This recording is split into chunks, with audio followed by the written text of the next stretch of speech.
안녕하세요, 풋볼 포레스트입니다. 인도네시아 대표팀 감독으로 부임해 수많은 최초의 역사를 써내려갔던 신태용 감독이 2025년 1월 6일자로 정말 아무도 예상하지 못한 충격적인 경질 통보를 인도네시아 축구협회로부터 받았고, 신태용 감독의 후임으로서는 사실상 감독 커리어 자체가 중단되고 단절되었던 인물인 파트릭 클라이베르트 감독이 선임되면서 엄청난 논란이 일고 있는 상황인데, 파트릭 클라이베르트 감독이 이끄는 인도네시아 대표팀은 오늘 저녁에 있었던 북중미 월드컵 3차 예선 경기에서 처참한 패배를 당하면서 파트릭 클라이베르트 감독의 인도네시아 대표팀 데뷔전은 그야말로 실패한 데뷔전이 되고 말았습니다. 최근 인도네시아 축구협회가 신태용 감독을 경질하기로 결정을 내리면서 인도네시아는 물론 한국에서도 정말 엄청난 논란이 되고 있는데요. 아무래도 신태용 감독은 2020년 인도네시아 대표팀 감독으로 부임한 이후 AFC 아시안컵에서는 인도네시아 축구 역사상 단 한 번도 하지 못했던 토너먼트 진출을 최초로 이루어냈고, AFC U23 아시안컵에서도 인도네시아 축구 역사상 최초로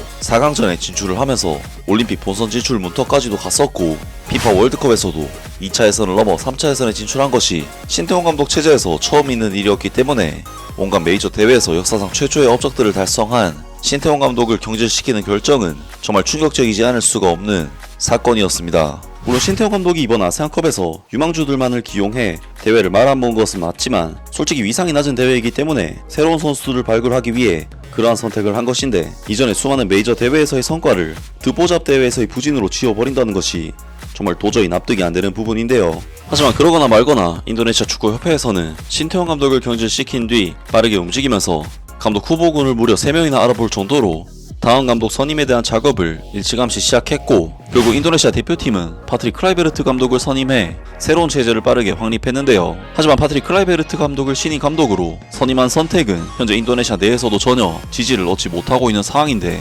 왜냐하면 파트릭 클라이베르트는 AG 알크마르, NEC 네이메온 등 네덜란드 에르디비시의 중위권 및 하위권 클럽에서 초창기 코칭 커리어를 보냈고, 감독으로서 커리어는 FC 트벤테의 2군팀, AFC 아약스의 U19팀, 피파 랭킹이 무려 100위권인 퀴라소 대표팀, 터키 슈페르리그의 하이컨 클럽인 아다나 데미르 스포르에서의 커리어가 감독 커리어로서의 전부인데, 일단 트벤테 2군 아약스 유스 감독은 정식 프로 커리어라고 보기 힘든 레벨의 경력이고, 2016년 퀴라소 대표팀 감독 시절에는 단 8경기만에 퀴라소 대표팀을 떠났으며, 이후 2023년 아다나 데미르 스포르 감독으로 부임하기까지 정식 감독으로서의 경력이 무려 7년이나 단절이 되는가 하면, 아다나 데미르 스포르에서도 6개월 만에 팀을 떠났었기 때문에 사실상 감독으로서 이 정도 커리어는 신태용 감독보다 큰 메리트가 있다고 보기는 어려울 것 같습니다. 신태용 감독은 성남이라 감독 시절 AFC 챔피언스 리그를 우승하는 성과를 냈었고, 대한민국 올림픽 대표팀을 이끌고 8강 진출, 대한민국 대표팀 감독으로서는 동아시안컵 우승과 월드컵 본선에서는 독일을 잡아내는 등 굵직한 성과를 남겼고,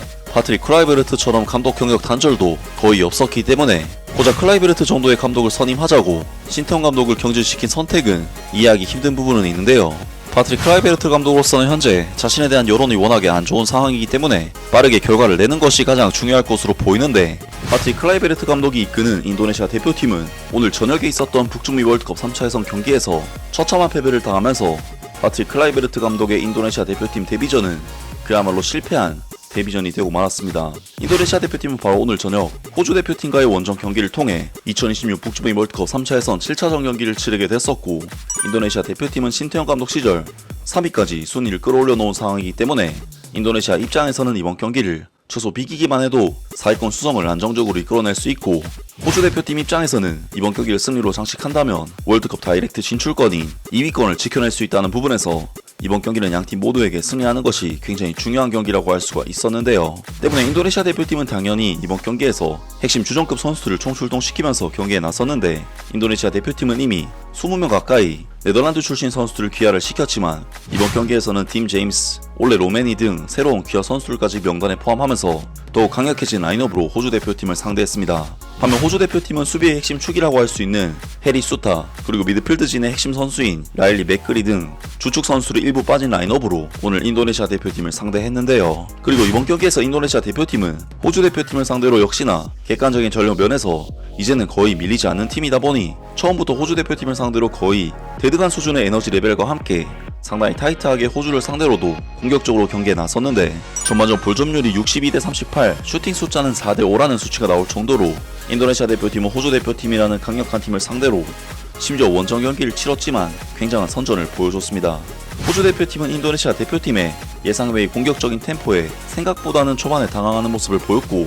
전반전 6분 호주 리그에서 뛰고 있는 라파엘 스트라이크 선수가 좋은 드리블 돌파를 통해 PK 찬스까지 얻어냈는데, 인도네시아의 케빈 긱스 선수가 시도한 PK는 어처구니 없게도 골대에 맞으면서 인도네시아 대표팀으로서는 정말 결정적인 찬스를 놓치고 말았는데요. 그리고 인도네시아 대표팀은 전반전 15분에 나다운 추아원 선수가 불필요한 반칙으로 PK를 내줬는데, 호주 대표팀의 전담 키커인 마틴 보일 선수는 침착하게 득점을 성공시키면서 호주 대표팀이 1대0으로 리드를 잡는 데 성공을 했습니다. 그리고 확실히 인도네시아 대표팀은 신태용 감독이 5년 동안 만들어 놓은 조직이나 시스템이 전면적으로 바뀌었기 때문에 디테일한 부분에 있어서는 확실히 이전보다 못한 모습을 보였는데, 결국 인도네시아 대표팀은 전반전 20분 니시안 벨루필레이 선수에게 완벽하게 뒷공간이 홈으로 지면서 추가골을 허용하고 말았고, 전반전 34분에는 잭슨 어바인 선수가 박스 안에서의 세컨볼을 침착하게 마무리를 지으면서 인도네시아 대표팀은 호주 대표팀과의 이번 경기 전반전을 그야말로 최악의 경기력을 보인 끝에 0대3이라는 처참한 스코어로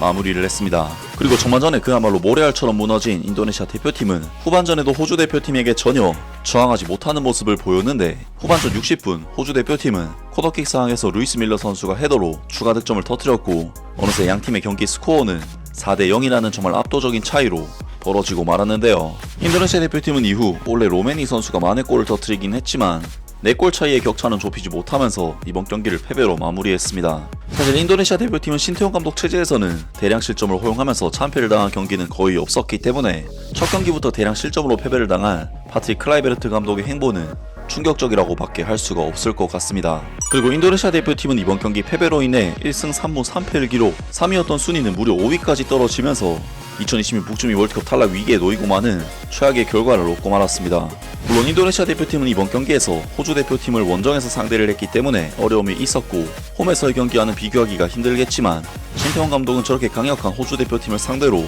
무승부를 거두는 성과를 올렸었기 때문에 파트릭 클라이베르트 감독의 이번 호주전 참패는 당연히 비교가 될 수밖에 없는데요. 인도네시아 대표팀의 이번 경기를 보면 추가적인 네덜란드 귀화 선수들의 합류로 확실히 팀의 전력이 이전보다 강해진 것은 느껴졌지만, 전술의 디테일함이나 선수들의 조직력에 있어서는 아쉬움이 느껴지는 경기였습니다. 물론 클라이베르트 감독의 선임은 네덜란드 출신 선수들과의 소통을 위해 결정한 의미가 크긴 하겠지만, 감독으로서의 능력은 사실상 신태용 감독보다 낫다고 보기 힘든 수준인데, 신태용 감독이 그간의 성과에 대한 인정도 없이 이런 식으로 내치는 것은 정말 아무리 생각해도 너무하다는 생각이 들고, 앞으로 신태용 감독의 감독 커리어에는 인정해주는 팬들이 있는 팀에서 행복한 축구를 했으면 좋겠습니다. 아무튼 오늘 영상은 여기까지고요. 영상 재밌게 보셨다면 구독과 좋아요 그리고 댓글 부탁드립니다.